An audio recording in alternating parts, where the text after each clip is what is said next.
onore all'eroe di nazione, mentre che la Corsica diventa un luogo di consumazione, che si ride del nostro passato e della nostra vera identità. Noi non ci scordiamo della nostra storia. Il nostro 14 luglio è quello di un 1755. Non parla mica ai francesi o a tutti gli altri stranieri che incampano in de noi oggi. Parla ai corsi e solo ai corsi. E qui che fu proclamato Pasquale Paoli, generale della nazione. Il 14 luglio 1789, un fegia che 20 anni che l'armata corsa aveva perso la battaglia contro l'armata francese in Ponte Nuovo. Il Goro non era anche lavato il sangue corso che i nostri rivoluzionari ci avevano lasciato. Malgrado la francisata e l'invasione, il popolo corso non è anche morto e sarà sempre vivo, tanto che lo si ricorderà di uso passato. Quest'anno facciano 250 anni che la Francia ci sopranisce.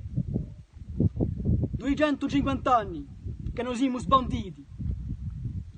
Tanto le luci del 14 luglio francese saranno per i zitelli. Noi a rivoluzione non l'abbiamo anche fatto. Oggi siamo sempre colonizzati e invaiti. Un popolo colonizzato non passa mica uso tempo a festeggiare e consumare.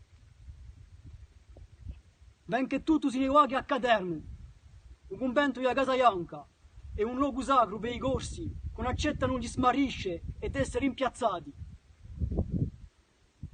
Forse che la Corsica perde piano piano la sua anima, ma l'anima di un popolo corso si piatta in dei luoghi storici. L'anima di un popolo corso si piatta in dei sangue dei corsi. Siamo invaiti, ma non siamo anche morti.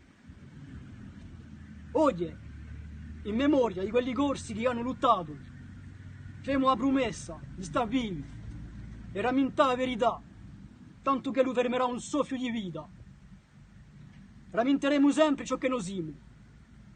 E no, non siamo mica francesi, siamo i figlioli di questa terra, che la ripiace o no. E ci siamo anche per un pezzo. E viva il popolo corso e viva la lotta di indipendenza!